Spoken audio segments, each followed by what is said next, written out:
What's up, everybody? Welcome to another episode of All Out War. I'm Turner, and I'm in the studio with Rosie. What's up, Rosie? Hey, what's up? Can you believe that we have done that intro 150 times? Yeah, now we have. People that listen to us regularly can literally probably word for word because I don't change it. Yeah. Well, I guess maybe people that are listening for a while may know that we have mentioned that this will not be the 150th time we've said it, because there's probably a couple out there that we said it that didn't make it to the final cut. Yeah, that's true. Yeah. Or you listen on high speed like 4 times like Jessica does. And it just zips through. Remember, she was like, "Oh yeah, I listen on high speed, like 2 times the speed." Yeah, we sound like Ben Shapiro talking normally. Right. And she said how slow the intro music sounded. Yeah, that made me laugh. Anyways, so what do you know, man? Hey, did you know that electric fans, like put on your desk or stand-up fans? Yeah. In South Korea are sold with timers on them due to a concern over fan death. Fan death? Which is a widely held belief that you can die if you fall asleep in a closed room with a fan on. What? What would kill you? I don't know. So it says, fan death is an urban myth, of course. Fact-checked. Fact-checked. Well, I can Snopes. Every night. Yeah, I don't die. We have a fan on in our room every night. Too. I leave mine on 24/7. Yeah, you don't just let it die eventually, and then... Yeah. I bought a nice fan. Oh, yeah? So I bought a high quality one. Did you get one of those kind that are like bladeless? Have you seen those? I spent $500. The Dyson ones. Yeah, I know. My wife wants the hairdryer one that they make. Oh, they make a hairdryer. They make a hairdryer, and it's like $300 or something, man. Yeah. I was like, maybe. For Christmas. Maybe one day, yeah. But yeah, so fan death is an urban myth that people have died as a result of running an electric fan in a closed room with no open windows. While the supposed mechanics of fan death are impossible, given how electric fans operate, belief in fan death persisted to the mid-2000s in South Korea and to a lesser extent in Japan. So this is interesting. Where it came from. The idea came from nobody knows, but nobody knows. Yeah. But fears about electric fans date back to their introduction in Korea, with stories dating to the 1920s and 1930s, warning of the risks of nausea, asphyxiation. Thank you, and facial paralysis. I don't know why I couldn't say asphyxiation. I love this. One conspiracy theory is that the South Korean government created or perpetuated the myth as propaganda to curb the energy consumption of South Korean households during the 1970 energy crisis. Wow. Wouldn't put it past any government to do something like that. Yeah, but hey, thank God Slate magazine, out there, they're a terrible magazine. They're doing the Lord's work, doing the Lord's work by reporting that the myth is older than that. Oh.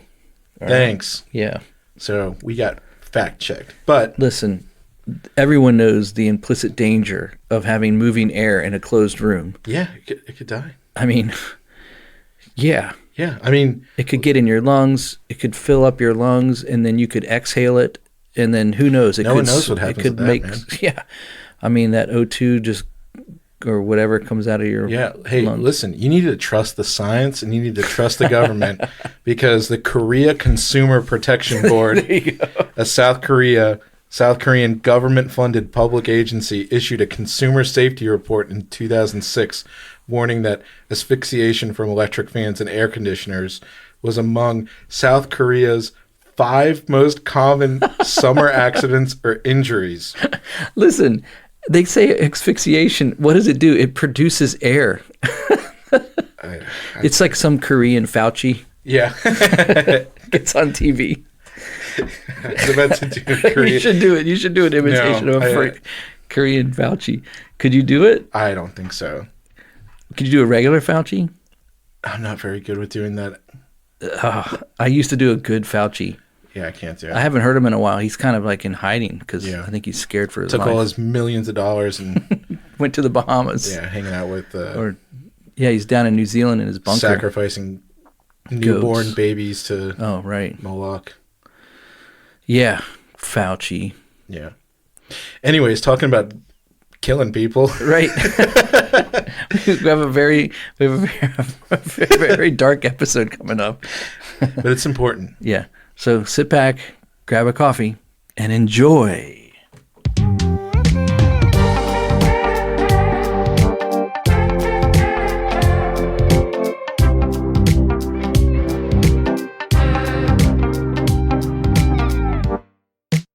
You're listening to the All Out War podcast.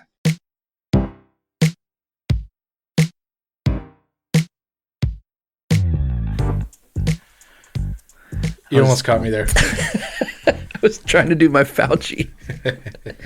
You gotta trust the science. It's a very technical way when the air is moving in your room and it cuts off your supply and you asphyxiate. Is that a decent Fauci? No? I don't know if I've ever heard Fauci talk, so Oh, really? I'll give you that. You Yeah. just tune him out or turn the channel? I don't think, yeah. All right, man. So we're going to talk about the death penalty. Yes. And when you brought this up last week or so, and we were talking about it, we were doing our weekly dinner wings thing that we do. Yeah. And I was like, man, I don't know. And what's funny is people fall on all kinds of different sides on this topic. Some people are like, yeah, death penalty, yeah, do it. People deserve to die. Yeah. And then other people are like, no, like we can't take life. We didn't give life. We can't take life. And so there's this dichotomy that kind of pulls through. And then what's caught in the middle is for us as Christians, as believers, is like, what does God's word say? What is really what is the way that we should believe as Christians? So if you're listening and you're a Christian and you've never really thought much about this, hopefully this will give you some thought-provoking, moments. And if you are a believer and you fall on one side or the other, will either hopefully wreck your view or reinforce your view, depending on where you fall. But we're going to try and pick this thing apart from the view of God's word. And that's typically what we do anyways. Yeah. We try and stay close to that. So do you want to start or do you want me to start? Where do you want to go? Well, how about you start with because you had when we were going over it, I brought up where I was planning on starting. Yeah. So how about you start from Sure. I'll start. because you started earlier. So Yeah. So my whole research on this was and I just basically went to the word. yeah, And so I did too. Just know. setting it up like a But you have- dichotomy. Yeah. No, you I know. have some other really good Yeah. things that you're going to share in a few minutes that we were talking about, which I thought was cool. But the Old Testament, and when you go to the Bible in the Old Testament, it does affirm, it does come down on the side of affirming a death penalty. For instance, I'll just read something that I found. It says the Old Testament law commanded the death penalty for various acts, such as murder, Exodus 21:12, kidnapping. You could give someone the death penalty for kidnapping, Exodus 21:16, bestiality, Exodus 22, adultery, Leviticus 20, homosexuality, Leviticus 20, being a false prophet, I like that one. Me too. Deuteronomy 13:5, prostitution and rape, Deuteronomy 22, and several other crimes. And I would add to those several other crimes, I would add that according to the law, I want to say the Mishnah, it says that if children disobey their parents, they can be stoned. Aren't you glad we don't live under the law anymore? So the Old Testament overwhelmingly supports the death penalty, but not in every case. And so I want to go to the first murder in the man's known history. Well, how about I just want to bring up just as because didn't have this ready. Sure. Just the ones that you went over. Right. How about just to lay everything on the table? Obviously, I'm just going to read the list of capital offenses that in the United States right now, what you can be executed for, because it's pretty interesting that there's a big difference between the Old Testament and the Old Testament, America. Yeah. All right, so what does it say in so there are our law? There are 41 right now. Now this is for America's law. Yes. If you're listening in Canada, Mexico, Philippines, Thailand, New Zealand, Australia, England, I'm just thinking of some of the ones that we get. Yeah. Shout out to our Iranian listeners. Yeah, we've had like a 0.02% listening ratio in Iran. So I don't know who's listening for how long, but God bless you, my friend. We got a lot of people in Africa listening. Actually, El Salvador just popped up the other day. We were like ranked 5th in the fourth or fifth in the spiritual religion. Nice. We were beating Joel Osteen. Heck yes. El Salvador, you got your theology right. That's right, baby. But then we suddenly plummeted. But yeah, so you guys might have different laws. Some of yours are way better than ours. Because I'm thinking of Africa in particular. You got some really good capital punishment laws. But some of the history, so it got, I think it was in 1978. So capital offenses were ended. And then in 1978, it was reinstated as the death penalty. Okay. And I believe, I should have had this ready. I didn't think about it, though. History that it was just originally murder. And then other cases have since kind of... So they kind of opened it up a little bit more than just murder. Yeah. Yeah. And some of them like made sense, whereas like...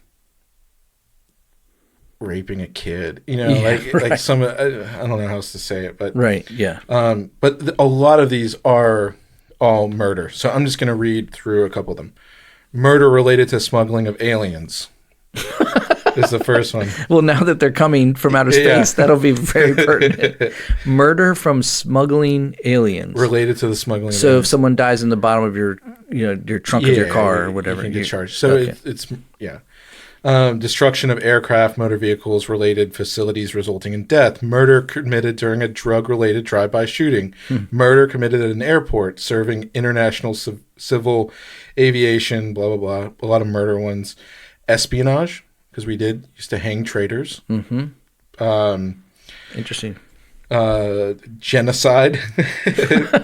First-degree murder, murder of a foreign official, murder by a federal prisoner, murder of a U.S. national in a foreign country, murder during a kidnapping. They're mostly all murder. Murder for hire involving the use of interstate commerce facilities. If you hire someone to murder someone else, you can get the death penalty for hiring someone. I believe so, yes. Okay. But yeah. Note to self. Yeah, most of them, other than doing something related to murder, there really isn't. And this is like... to fact check some of these people, like the Innocence Project and all these other ones that are like, there's so many innocent people that are getting killed on the death penalty every day. There's 5 million of them, like getting killed every second. And it's just these, George W. Bush pulling, because, he was governor of Texas and they were like the last one to, known for their death penalty. There's this story that's being laid out is that we're just killing everybody, and it's like the story of some 13-year-old who like picked up a bag of weed, and he's black and he's in the inner city, and he picked up like a joint, and he was like, I don't know what this joint is, and then these racist cops come and they're like, you got weed, put your hands up, and then and now he's on death row and he's been there for 70 years and he's gonna get killed, and like there's absolutely no reason, and that's they always make up these insane stories, and they're like, that's the typical person being on death row being executed. Right. No, you have to kill somebody, you have to be a traitor, or commit espionage. That's really it. Those are the 3 categories. Yeah. So they're not killing all these people since 1978. I've seen differing numbers. Yeah. I'm just going to say this. Obviously, there are probably people who were innocent, who did not do the thing, didn't kill somebody. Yeah. Who were wrongfully executed. But you know what that number is?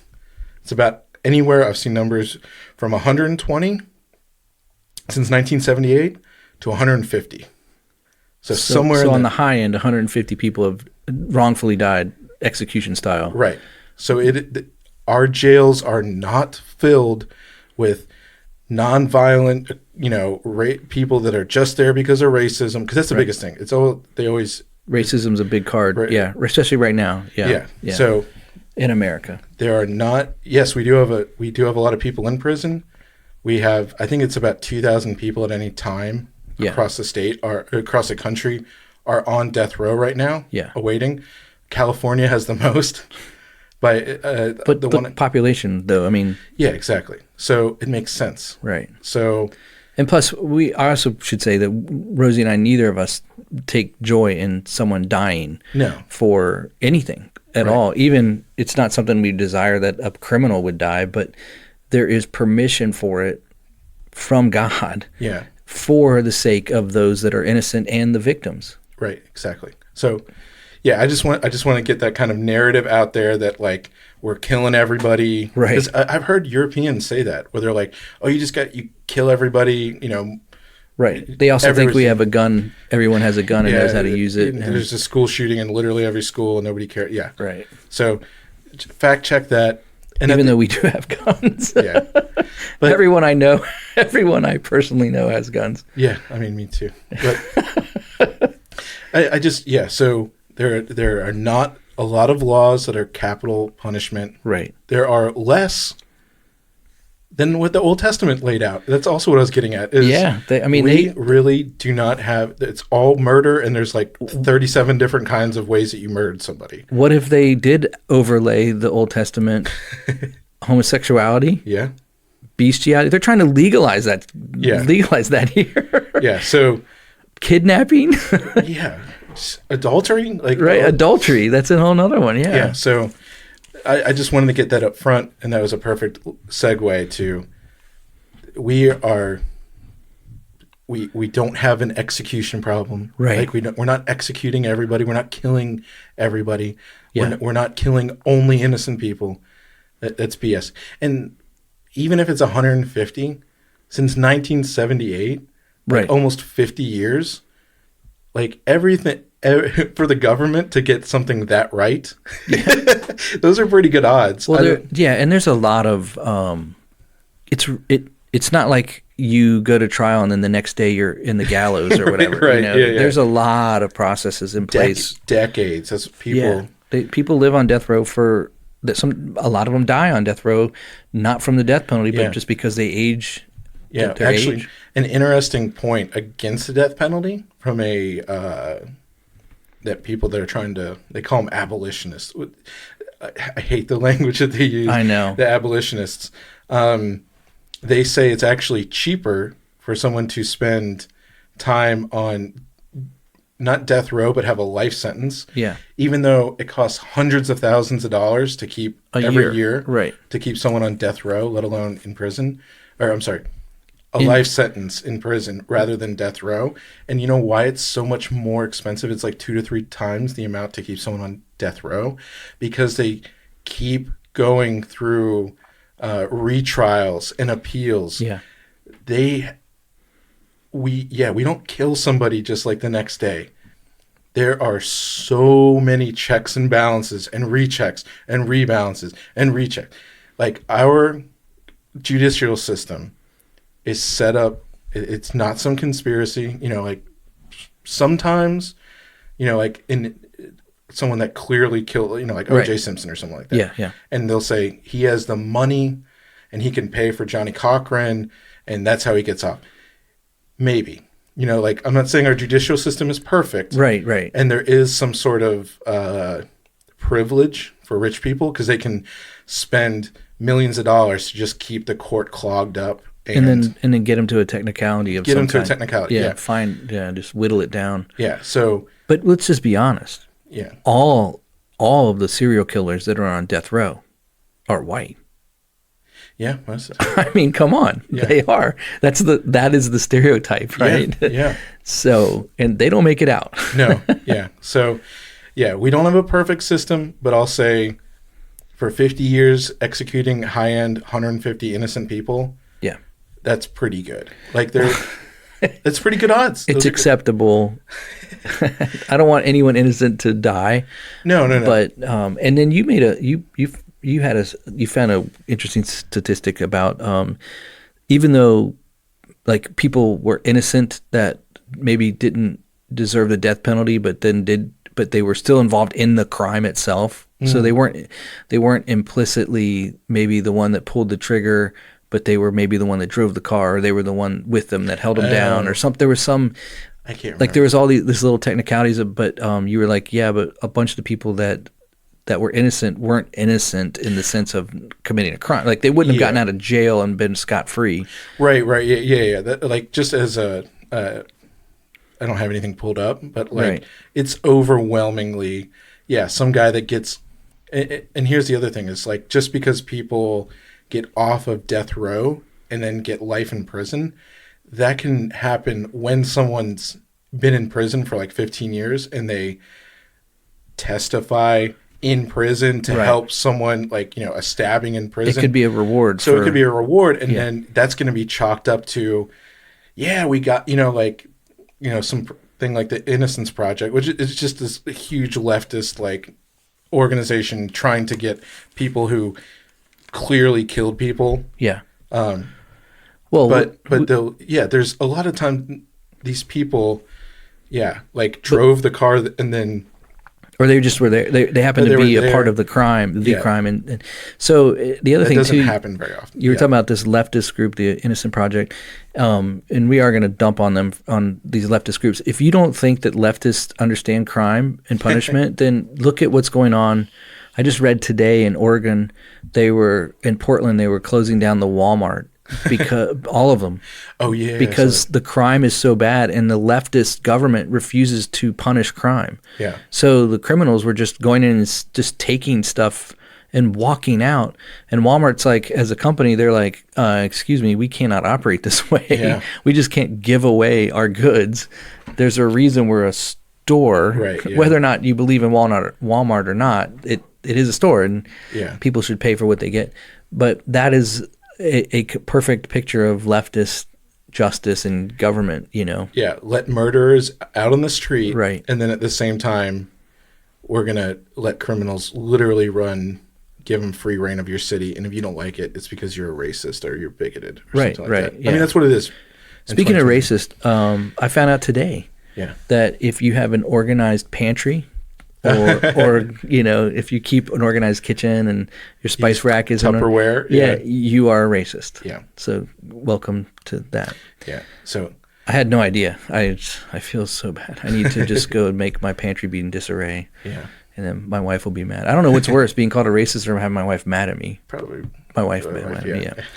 So let me read you a quick. I just want to share something. The Bible. Yeah. Let's go back to Genesis, the first murder recorded in history of the world ever. Genesis chapter 4. It's a guy named Cain and Abel, two guys named Cain and Abel. So it says Adam laid with his wife, Eve. She became pregnant and gave birth to Cain. She said, with the help of the Lord, I have brought forth a man. Later, she gave birth to his brother Abel. She gave birth to a man. Wow. Fully grown. That must have been painful. Now Abel kept flocks, and Cain worked the soil. In the course of time, Cain brought some of the fruits in the soil as an offering to the Lord, but Abel brought fat portions from the firstborn of his flock. The Lord looked with favor on Abel and his offering, but Cain and his offering he did not look with favor. So Cain was very angry, and his face was downcast. Then the Lord said to Cain, "Why are you angry? Why is your face downcast? If you do what is right, will you not be accepted?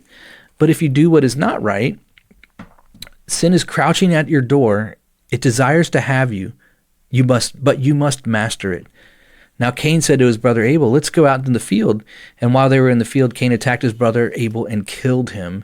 Then the Lord said to Cain, "Where is your brother Abel?" "I don't know," he replied. "Am I my brother's keeper?" The Lord said, "What have you done? Listen, your brother's blood cries out to me from the ground. Now you are under a curse and driven from the ground, which opened up its mouth to receive your brother's blood from your hand. When you work the ground, it will no longer yield its crops. You will be a restless wanderer on the earth. Cain said to the Lord, "My punishment is more than I can bear. Today you are driving me from the land, and I will be hidden from your presence. I will be a restless wanderer on the earth, and whoever finds me will kill me." But the Lord said to him, "Not so. If anyone kills Cain, he will suffer vengeance 7 times over." Then the Lord put a mark on Cain, so that no one who found him would kill him. So Cain went out from the Lord's presence and lived in the land of Nod, east of Eden. So I thought that was pretty interesting. There is actually even more, that whole chapter 4 of Genesis is actually a lot about murder, which is interesting. It's probably worth a whole deep dive at some point. But later on, Lamech, who is a descendant, he kills a guy, and he kills the guy for harming him, and then he makes this statement to his wives. He's like, "Listen to me, wives of Lamech. Hear my words. I have killed a man for wounding me, a young man for injuring me. If Cain is avenged 7 times, then Lamech 77 times." So he actually called a curse down on himself. Yeah. So I just think that was pretty interesting, because you have Cain and Abel, and Cain is let go. He doesn't give. It's not blood for blood, and then Adam and Eve go on to have more kids. They have Seth next, as to replace God. It's the promise and all that kind of stuff. But I think that it's interesting there, because there's a couple places in biblical history where the death penalty should have been enforced, and God permits it, but He didn't enforce it, or somehow they were either let off because, the other one that I'm thinking of is King David. Yeah. King David committed adultery and first-degree murder because he plotted the death of Uriah so that he could have an affair with Bathsheba.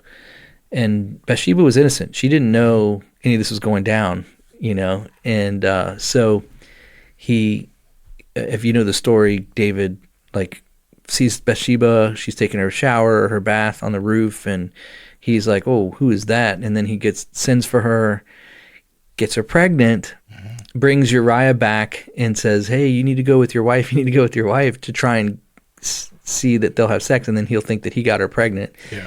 And then Uriah is so noble that he sleeps at the gate of the palace. He's like, I can't have sex with my wife right now. We're under attack. Yeah, we could be attacked at any time. Yeah, we're at war. I should be with my guys. We should be winning this war." And so then David's like, "Oh man, this guy's too good for me." So then he's like, "I have to have him die," because his first plan didn't work. So plan B is to get him. So he tells the officers to put him on the front of the battle lines, and then when they pursue, to everyone to pull back, but not tell him. So he'll stay by. He basically was left alone against the army, and he gets killed that way.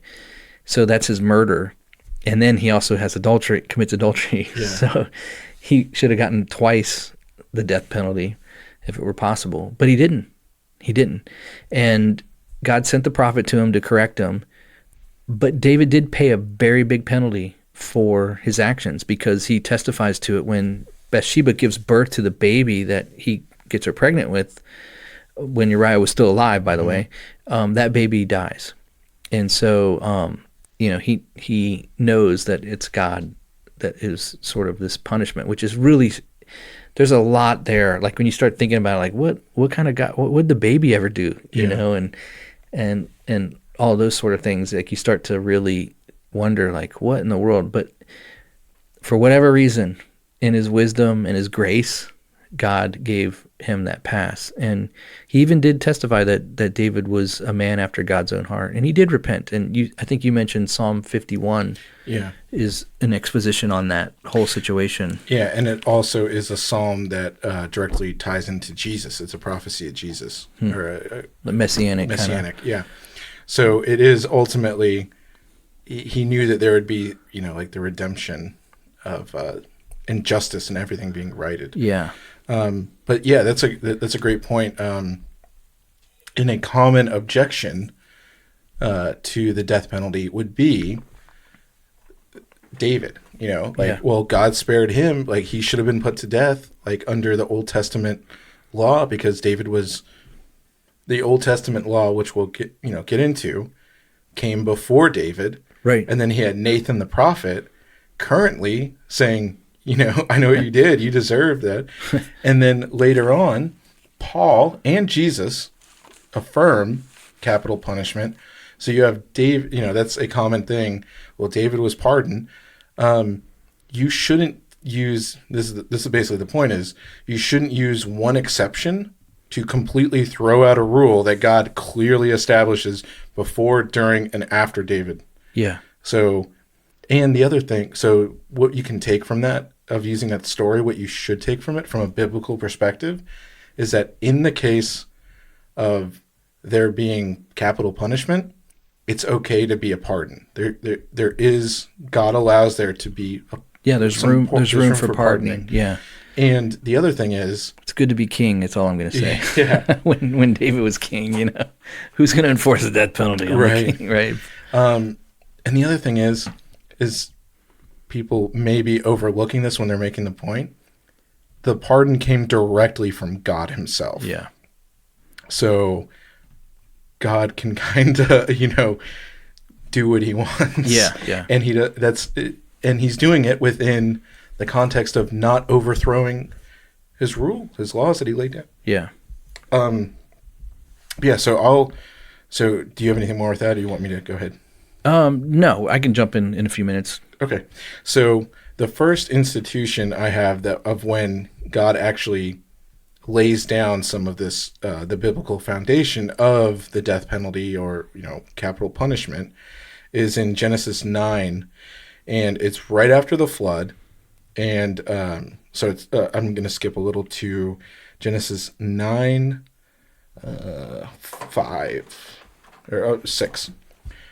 So he's talking to Noah and his sons, and so he says, "Whoever sheds man's blood, by man his blood shall be shed. For in the image of God he made man, and as for you, be fruitful and multiply." But the biggest thing there is, whoever sheds man's blood, by his blood shall be shed. Mm-hmm. And so what he's talking to, some context is, God is talking, Israel doesn't exist. The law does not exist yet. Abraham doesn't even exist. Israel is not there. So God is not talking specifically to Israel as a nation under the law, which is right. What happens in later verses. So he is speaking. Oh, go ahead. Well, I just want to say that this might help people understand a little bit more. Sure. There's covenants that God has made with certain people. And one of those covenants he made was with Noah. Yeah. With these covenants came certain restrictions and blessings. And so this is one of the things that he was referencing to Noah. Right. We call these Noahic laws is what they are. Yeah. But it's a covenant. And Ken Johnson goes into this in great detail. I recommend checking him out with the Noahic laws. Mm-hmm. And what's interesting, this covenant, like you think about it, like the covenants they have, these rules are specific to that dispensation of that covenant. Mm-hmm. And then you have the Abrahamic covenant, and then you have the Mosaic covenant, which is where we get our 10 Commandment laws. And then you have the new covenant with Jesus. Yeah. And so every time a new one of those covenants is run its course and the next one is enacted, the old one becomes obsolete. Yeah. But some things will carry through. Yeah. It's interesting. Yeah. So I don't know if that helps anybody. Yeah. And another kind of way that I would say with this is Noah's a Gentile. So he's a Gentile. That's right. The other thing you have to remember is these are the only people on earth. This is directly after the flood. So he is speaking to all mankind. So this is a general thing that is not given in a specific covenant. This thought just crossed my mind. Yeah. Noah gets off the ark with the other 5, his 3 sons, their wives, his wife. He's like, I'm the king of the world. Literally the king of the world. Yeah. He literally was the king of the world. You know what's also funny? Just thinking of that. On the boat, the Titanic, the phrase, yeah.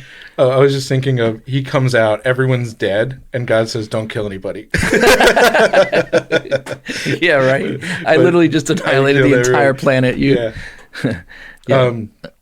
But yeah, all joking aside, so he's giving it to Gentiles. He's giving it to not in a specific covenant with the law or the Mosaic law, to only Israel. Yeah.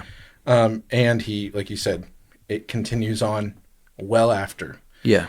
So the next one we're gonna get into is some of the Old Testament laws, under specific Mosaic law, Abraham. Yeah. So Deuteronomy 19:11 through 13. This is pretty interesting. But if out of hate someone lies in wait, assaults, and kills a neighbor, so premeditation, and then flees to one of these cities, and you were talking about there were sanctuary cities, or Yeah. So when Joshua entered the promised land after Moses died, and he was dividing the land up for the tribes, so they each got their allotment, they would create what they call cities of refuge. And it was a city within other tribal spots. And so if there was an accidental murder, so say I accidentally killed you, I ran over you with my oxen or something like that, something that might have been, that might have happened back then. If I killed you by accident, I could flee to the city of refuge until there was an opportunity for the story to get put together and the elders to come together and rule on what happened. But until they could do that, there was provision in the law for if someone killed you, you could kill them. right. And so there was they actually created within their justice system a place for you to go to be protected until it could be brought to a quote unquote trial. Right. Yeah. Yeah. So if someone in hate lies in wait, assaults, and kills a neighbor, and then flees to one of these cities, the killer shall be sent by the town elders, be brought back from the city, and be handed over to the avenger of blood, is what the NIV says. Interesting. To die. Show no pity. You must purge from Israel the guilt of shedding innocent blood, so that it may go well with you. And so there's a couple things that were really interesting. That this is not me, just researching it. Is so if someone flees and it's found that that it wasn't manslaughter, it wasn't an accident, they're to be brought back immediately and killed. And there's another interesting part right there, where it's at verse 13. You must purge from Israel the guilt of shedding innocent blood, so that it may go well with you.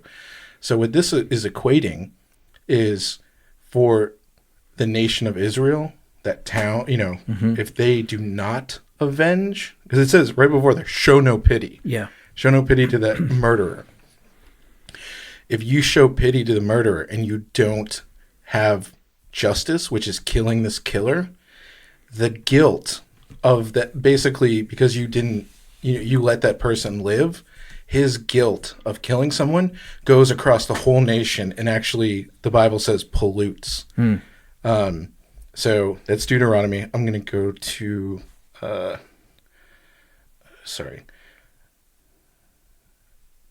Yeah. So next one. So we have the Old Testament. I'm going to skip ahead to Paul. Okay. In Romans. And so this is in Romans 13.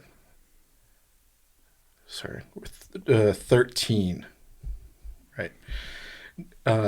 Paul writes this, and he starts off chapter 13 with context from chapter 12 already in place, but I'm going to start with 13 and go back. Yeah. So it says, let everyone be subject to the governing authorities, for there is no authority except that which God has established. The authorities that exist have been established by God. For rulers hold no terror for those who do right, but for those who do wrong. Do you want to be free from fear of one in authority? Then do what is right, and you will be commended.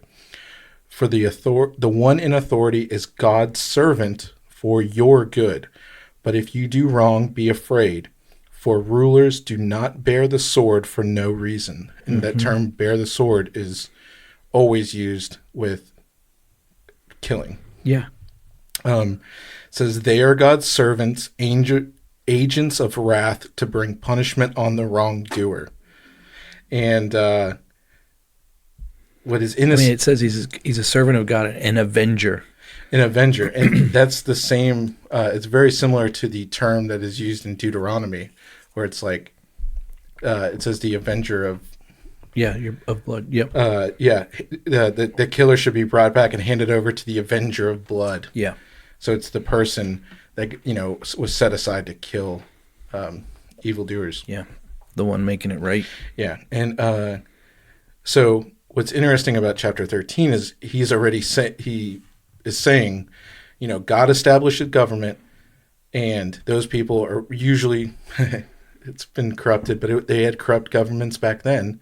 But still, there is this presupposition that, they don't just kill innocent people like for no reason. And they also have the authority to kill in this sense, not just like, go kill people, but capital punishment. Right. They've been given the authority to carry out that particular justice. Yeah. Yeah. And this is in chapter 12, it says, if it is possible, as far as it depends on you, live at peace with everyone. Do not take revenge, my dear friends, but leave room for God's wrath. For it is written, it is mine to avenge, I will repay, says the Lord. And that, is very similar to what he said about Cain. Yeah. But there's a difference that Paul makes there that I just want to point out, because this ties in with what Jesus has to say in another common kind of arguing point. So what Paul says in chapter 13 is, hey, there's this government, and it is the authority that God sets into place, and that government can kill and avenge blood for blood. It can. I keep saying kill, but in the context of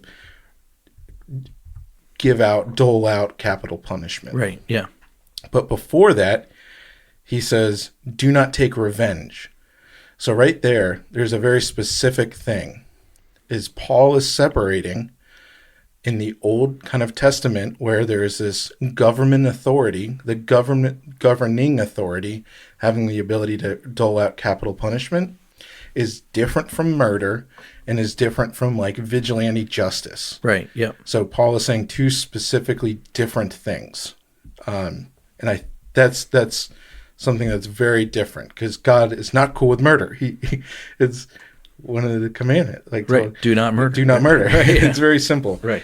But that gets into this nuanced conversation about the death penalty that people just completely overlook. Yeah. Because God doesn't endorse murder, but he does endorse proper justice. Yeah. And I would say too, there's a whole side of this too. If you are the one who needs avenging because maybe someone that you love was murdered, and then that perpetrator's captured and brought to justice, it's really difficult, because even if the death penalty is enacted for that person, because like say someone in your family died, was murdered, and then they catch the murderer, they bring him, he's brought to court. As a Christian, as a believer, the way that we're supposed to approach that is very different than the world. Mm-hmm. The world would shake its fist like, I want vengeance and blood now, blood, eye for eye type of mentality. But Paul's pretty clear there, where he talks about like your enemy, like feed them if they're thirsty, give them something to drink, and that is really hard. Yeah. And he says, don't be overcome by evil, but overcome evil with good. And so in that situation, there's a side that is authority handed down, that God creates these governmental authorities, and then there's your personal response. And so your personal response, and as hard as it would be to forgive. Yeah. Like, I mean, that would be almost impossible. I don't know, without God, it would be impossible. And anyone that could find it to forgive someone like that would be, in my opinion, incredibly godly. Like, they would be pretty stellar individual. Like, because that's only something that the gift of the Lord could do. Yeah. But then once they're in the hands of the government or the state, that it's up to them. Now, I don't know, and maybe you know this, if you forgave that person like if you were willing to forgive that person, would that person still be put on death row, or would that absolve them from that and maybe be put life in prison? Or can you appeal to the courts for them? I'm not a lawyer, and I'm just kind of talking out my butt right now. But from what I gather, I think usually it seems like when they do that, they try to. It's more so like a character witness, like, oh, this guy. Because the other thing is when someone's arrested and like you watch Cops or something like that, or Locked Up, or these shows when they're in jail before they're in prison. Right. Yeah. They're locked up awaiting sentencing. Yeah. And so that time period could be years where they're working on the case, going through, this date and that sorting date. out And, all the yeah. Court cases take a long time, especially with something like murder. Yeah. It's not just a next week thing. We're going to get you in and you're sentenced and boom, like a month, And so I think a lot of those times, the defendant would want, like, that could help be a witness to, like, hey, they're remorseful, I forgive them. Well, even if they weren't necessarily remorseful, but you, because of your duty as a believer, you forgive them obeying Scripture, does that impact them at all? Oh, no, I would expect impact the case at all? Okay. I mean, because the judge is going to say, like... the law's the law, right? And that's ultimately, I think, as a believer, in that dichotomy of wanting to, again, one is when you forgive someone, maybe just take a step back, just away from murder. Yeah. When you forgive somebody, it really has nothing to do with the other person. Right. This is just a general principle, is you work on forgiveness so that you can move forward with it. Right. You don't forgive someone for their other sake. Yeah. Like the other person's sake. So it's all an internal thing that you are doing to be able to cope, to be able to move on, to show Jesus love, that we're sinning. And right. So forgiveness is always an internal job. It's not an external thing.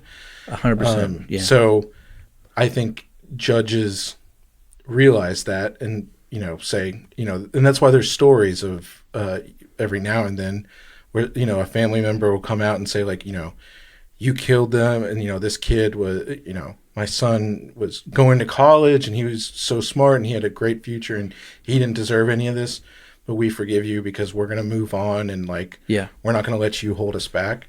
Like, that's for the family. And and the judge, this is where the other part comes in, is I wouldn't want a judge to just completely throw out the law based on the feelings of the family that was abused, because at the same time he or she has a duty to uphold God's justice. And that's a judge might be like, wow, this family really was a good family. This is really hurt. This is painful for them. And he might turn it towards make it worse for them. Yeah. But, you were talking about forgiveness. It's an internal thing. It's a you thing, not a them thing. It reminded me of a phrase that I heard one time, and it always has stuck with me. But unforgiveness is like drinking poison and expecting the other person to die.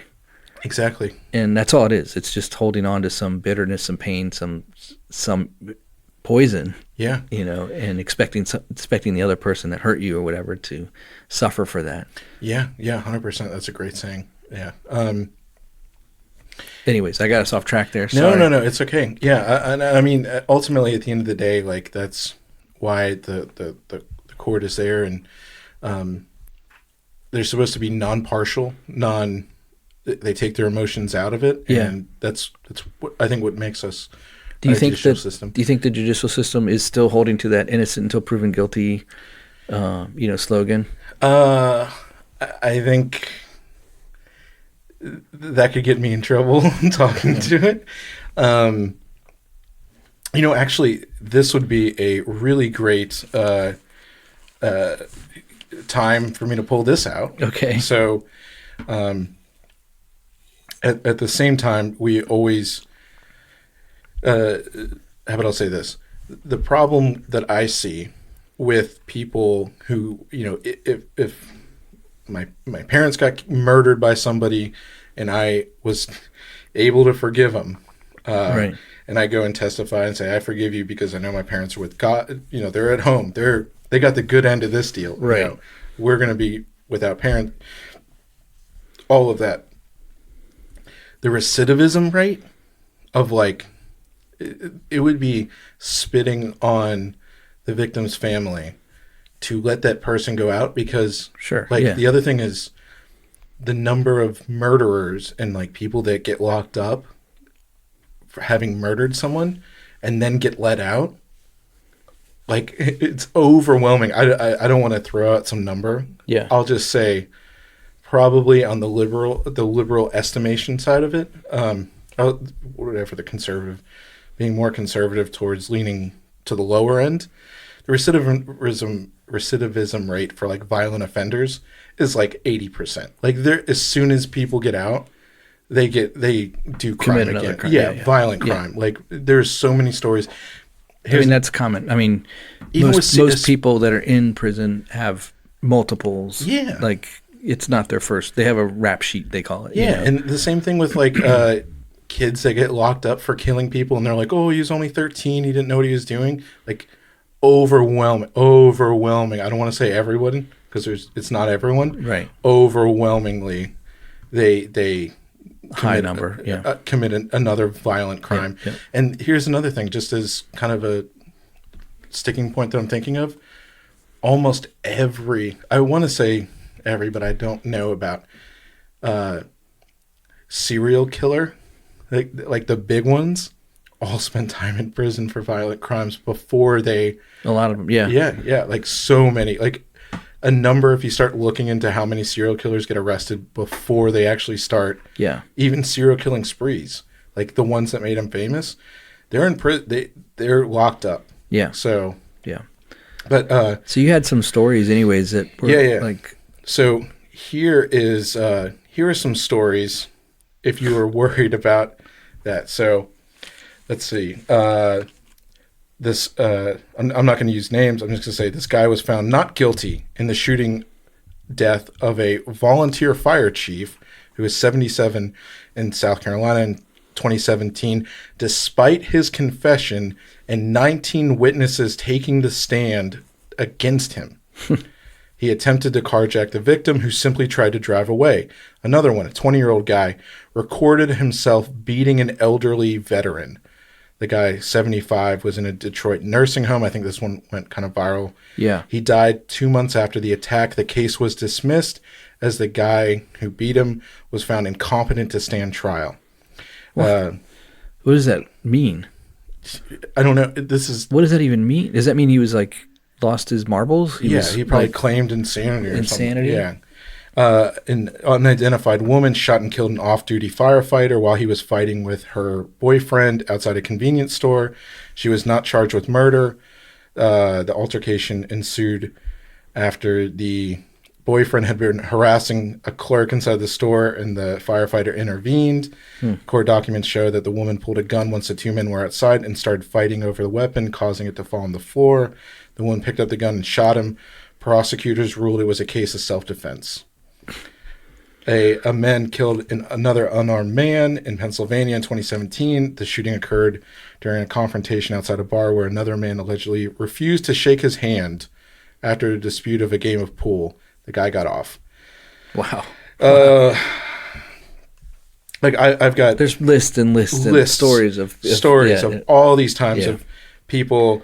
Here's some guy shot at a mayoral candidate in February 2022. He was released on a $100,000 bond. Posted. I heard about that. Like, Yeah. Did he shoot him or did he try and stab him? He tried to shoot him, and he got off with a $100,000 bond. It was like during a speech. He like walked up on. I remember that. That was like last winter, like last November or something. Yeah, February 2022. Anyways, a girl got beat up and killed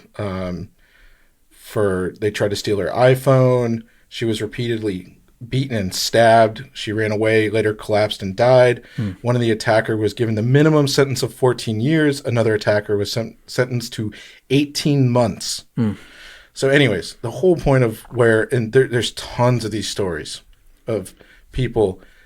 The first one, There's 19 witnesses. Right. He confessed. He got off Right. for shooting a guy. Like, I don't want to go belabor the point, but there are more of these stories of people getting off on technicalities when there's overwhelming evidence. Yeah. Yeah. And that is not justice. That is not justice. And so I think when we're overlooking all of this, when you're trying to make sense of this, and, you know, I don't want to slam, but I'm going to slam these libertarian. There's this saying that you always hear is, I'd rather 50,000 people go free than lock up one innocent man. Right. Yeah. You know, that sounds good. That's a cool platitude. I don't want a society like that.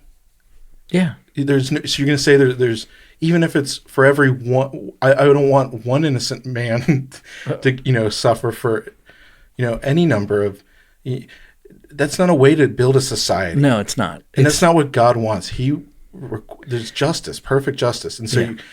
you know, that's how you have to do it. And because we're humans and Yeah. we're fallen, and because there are people that are, people would argue that it's even more wicked that these lawyers are gaming the system. 100%. You know, trying to get these people off. That because of that, we're not going to ever achieve it. I do like the provisions though that have been placed in for appeals, and like I was saying earlier, it's not like you get your first trial and you get pronounced, you know, the death penalty or whatever, and then the next day they go out and hang you. Now, there's some crimes that I really wish they would do that. Yeah. But in the essence of being just and right, you kind of have to give everybody their day in court and their opportunity to fight for their own, you know, cause or whatever, freedom. Right. And I just want to say this other thing, kind of, we were talking about the Innocence Project. There's this really big, and kind of what confirmed to both of us, I think, simultaneously after we had already talked about the episode. Yeah. Is you heard this other podcast and he was talking about something tangentially related to this, the death penalty. Yeah. And we were like, okay, we that's a sign we should probably talk about this. Yeah. But it was a William Ramsey interview. Yeah, former guest we've had on. Yeah, that we just had on. And he was just talking about this killer who got released and is making the rounds on, you know, he's been a mainstay in like Hollywood since the 90s. Anyways, he made this offhanded point that was so great, is with the most modern people, like, put so much emphasis on DNA evidence. Yeah. And there's this huge emphasis on like, well, was the DNA, there was a DNA. And he called it like the over CSIing of everything that, you know, there's this idea modern people have of like, well, if there wasn't DNA evidence of it, like, you know, that's not true justice. Or if DNA evidence, you know, can somehow prove, you know, something different, like, DNA evidence doesn't really mean that much, and so it came about. It was discovered and started using in 1984. Yeah. Okay, so that's when DNA came around, and fingerprinting was. That was a big thing before around. that. Yeah. Yeah, Fingerprinting has been around since literally the 1800s or something. Oh, I'm sorry, I had this backwards. DNA fingerprinting was only invented in 1984. The first time DNA was ever used as evidence in a U.S. court was in 1987. Wow. So very recent. Yeah. And here's just a very succinct, it says, suppose a child molester or murderer was convicted in 1998 based on the following evidence. Witnesses saw him abduct a child. Tire tracks by the body matched those of the defendant's truck. His knife blade corresponded to the victim's wounds. The child's teddy bear was found in the defendant's truck bed. When arrested, the accused had a written suicide note in his pocket confessing to the crime, and a strand of hair found on the defendant's shoe was consistent with the victim's hair. So all that. And I read you a case before this that literally this guy had that kind of evidence, admitted to it, and now he's out. So here's the question. If DNA testing later proved that the hair was not, in fact, the child's, the conviction could be overturned. Right, yeah. So they saw him. Everything matches up. The teddy bear, the tracks, teddy bear. He the has gun, a note. the He knife, confessed it to her. yeah, And everything. Yeah. But if the DNA proves that that one hair that they thought was the kid's is now not the kid's, the entire case can be overthrown because the evidence. That's not how this works. And that's what it's being sold to us as Right. that it gets sold to everyone, and Christians fall for it because we're locking up, we're killing all these innocent people. Yeah. Yeah. This happens more times than the opposite, where like someone's I'm trying to think of an incident where it's like, oh, a guy worked at a pizza shop and a piece of his hair fell in the pizza, and then the girl took the pizza inside. Right. Yeah. They can figure out a story. And then she got beat up or raped, and then they found his hair that fell out of the pizza onto the floor, and then they're like, well, that's the guy that convicted him. The times that happens, like using DNA, never happens. Right. DNA is never used on its own. Yeah. And so I just wanted to also put that out there. It's like, that's a common thing that people think about, is DNA's convicting all these innocent people, and it's getting all these innocent people off. It's not. Yeah, it's not. It's not as strong as maybe what CSI, like William Ramsey said, we're CSI. And the other thing is, you have to think, if that's when DNA evidence started being used in 1987. So you have to take into account that everybody convicted before that, right, was wrongfully convicted. Right. Yeah. That's not the case. I don't know if there ever will be we have police have body cameras now. There's cameras everyone has a phone. Yeah. And it still makes it very difficult for them to. Exactly. Because these lawyers know what they're doing. They know how to, as I said earlier, game the system. But, yeah. So I have a couple more things as I'm wrapping up. Sure. So another kind of point that people that are against the death penalty would bring up, and they would say, for Jesus, is you may remember in John 8, there's a woman caught in adultery. Yeah. And they basically, they're like, oh, Rabbi, we have to stone her. We caught this woman in adultery. We caught her in bed with a guy who wasn't her husband. And Jesus basically says, I'm not saying it verbatim, where are your accusers? Or whoever sinned first cast the first stone. And then they all drop the stones, walk away. And then he says, to the woman, where are your accusers? And she says, they've all gone. And he said, same, go and sin no more. And that is being brought up because you seemingly have this woman who was caught in adultery. The death penalty was what was required under the Mosaic Law. We already read about that. And so basically this is Jesus refuting the death penalty. And that's not what he's doing. Right. Yeah. He wasn't overturning or overlooking something that was right. He wasn't acting as a judge at that moment. Right. In that way. Yeah. And there's a couple points under, again, Mosaic Law. There's no governing authority. And they were not the governors. Right. And they were not doing it in good faith either. Right. And one of the reasons you could tell, sorry, it's okay. There's a really good point that kind of gets overlooked here. And that's in that story in particular. I'm going to go to Deuteronomy 19:15. One witness is not enough to convict anyone accused of any crime or offense that they may have committed. A matter must be established by the testimony of 2 or 3 witnesses. Yeah. And then there's some more interesting points, but they had protections built in to protect the innocent. Yeah. So again, you couldn't just accuse somebody of adultery, and that's what they were doing. So that's why he was asking, where are the witnesses? He's using according to the law, and they knew that they were trying to get him to go against it or whatever. Yeah. But he, affirmed it, and some called him on their thing. So he wasn't I wonder overturning the death I wonder what penalty. he wrote in the sand? Yeah, in the sand. Because it says he bent down and he like wrote something in the sand, and I wonder what it was that he wrote. I wonder if there was another law that he wrote that referred to like falsely accusing someone or not justly. Like, do you get that turned back on you, the death penalty? And they just kind of walked away. Well, actually, You know what I mean? yeah. Well, that's interesting. The same series, right? Same set Story. of verses. Yeah. In Deuteronomy, directly after that one about the 2 or 3 witnesses.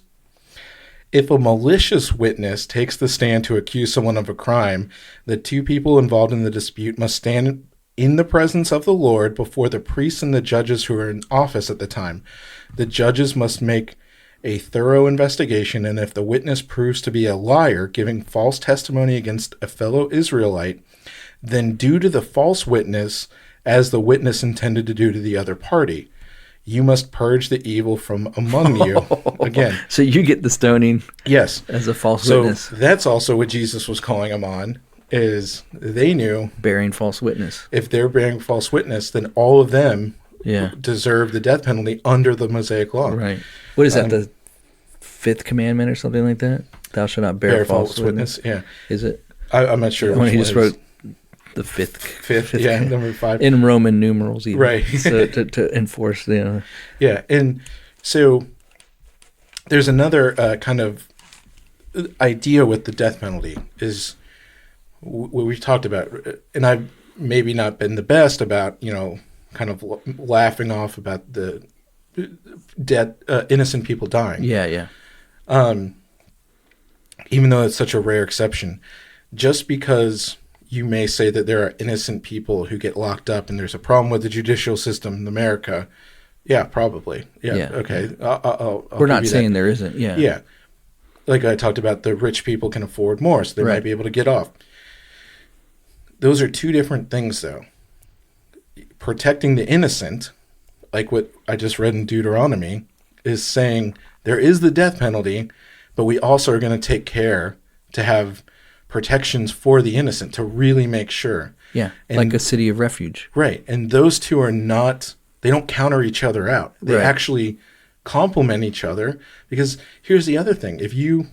We probably should implement this in America. Like, I'm cool with this, if you bear false witness, and what they don't mean like I saw someone who fit your description and they asked Right. like, hey, is there a guy who's this tall who looks like this? And you're like, yeah, it looks like him.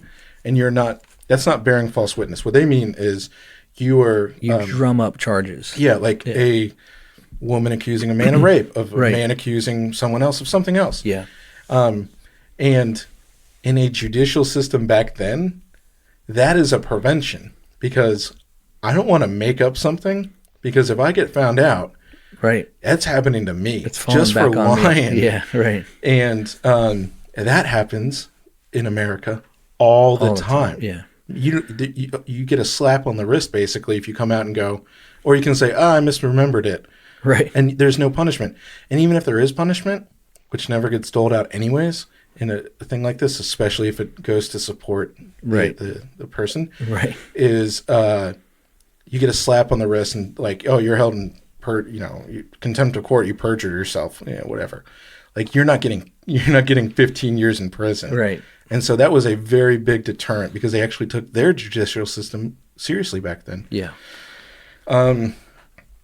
I have 2 more points. Okay. All right. And So- I have something too that I want to end with. Okay. When Okay. yeah.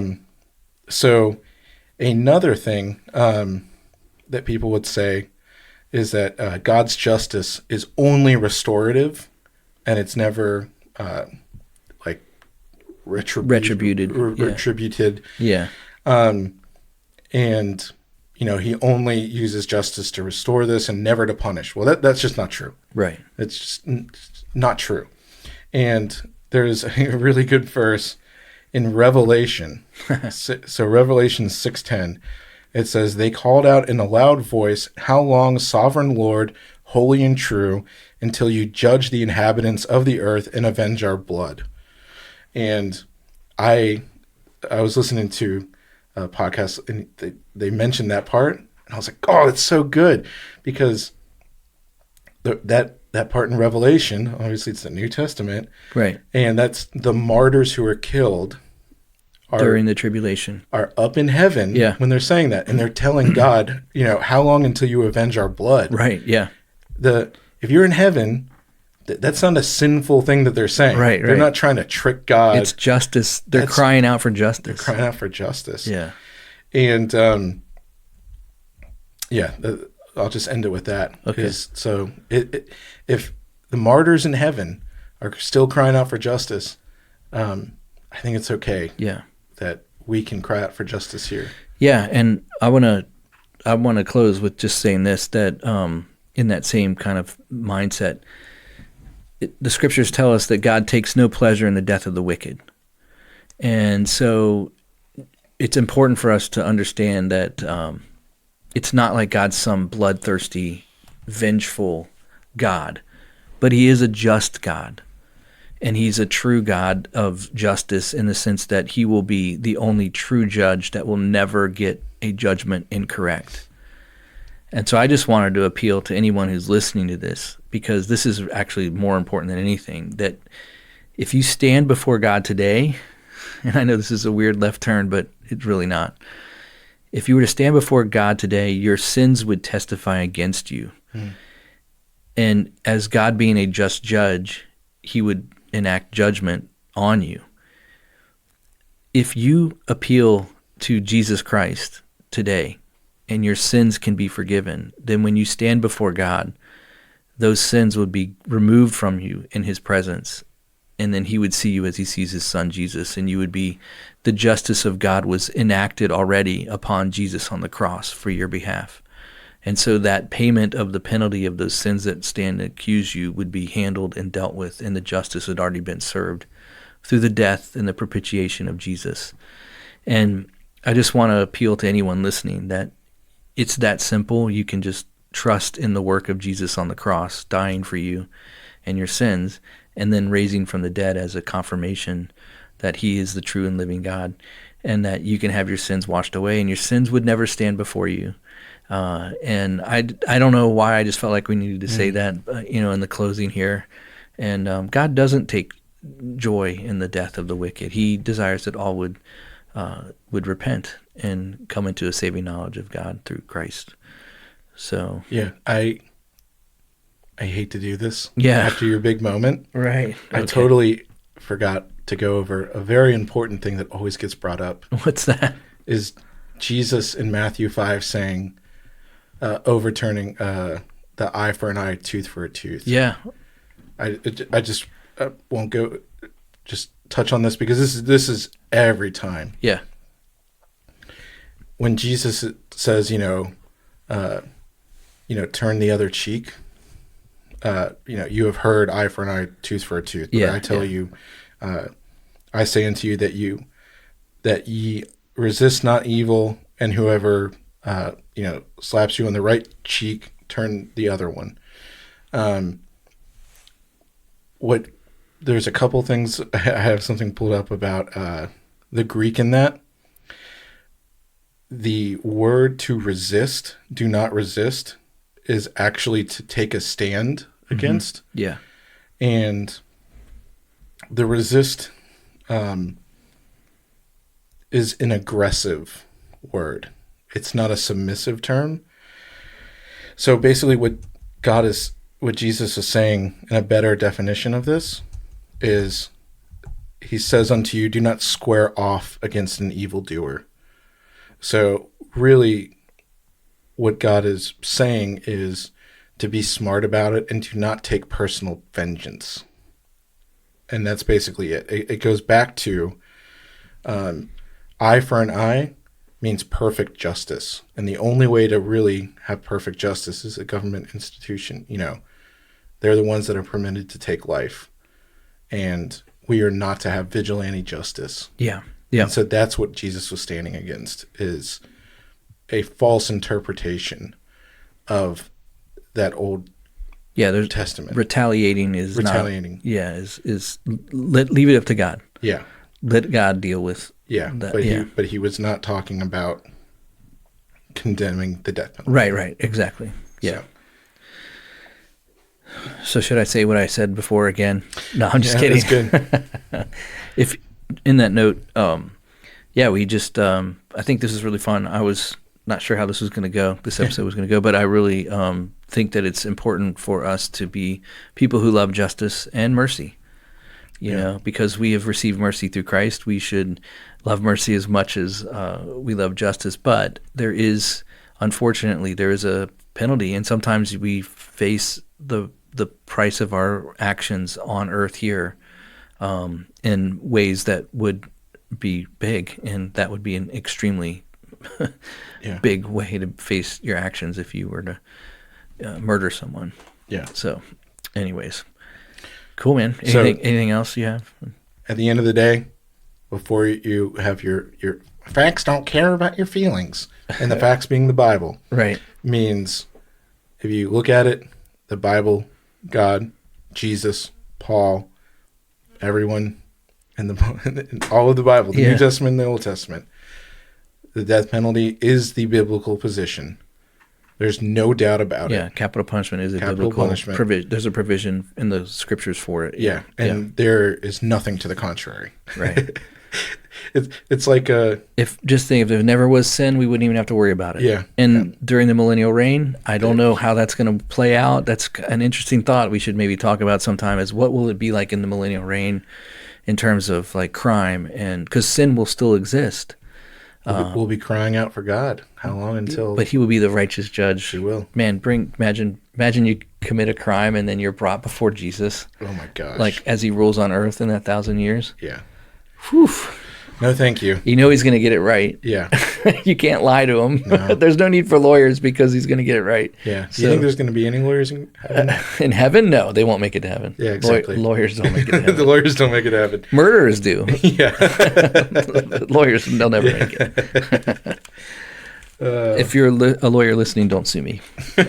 I'm just kidding. All right. Well, thanks, guys. We will catch you next time on All Out War. I love you.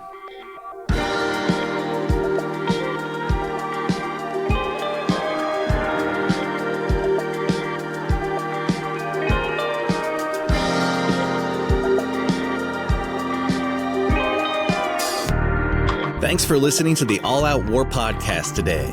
If you had a blast, then we'd love to have you back for another episode. So please subscribe and leave a review. We love to hear from you. You can also follow us on Instagram at All Out War Podcast or on Twitter at AOWcast. These episodes are also available on YouTube unless they contain a little too much truth. Thanks for listening, and we'll catch you next time.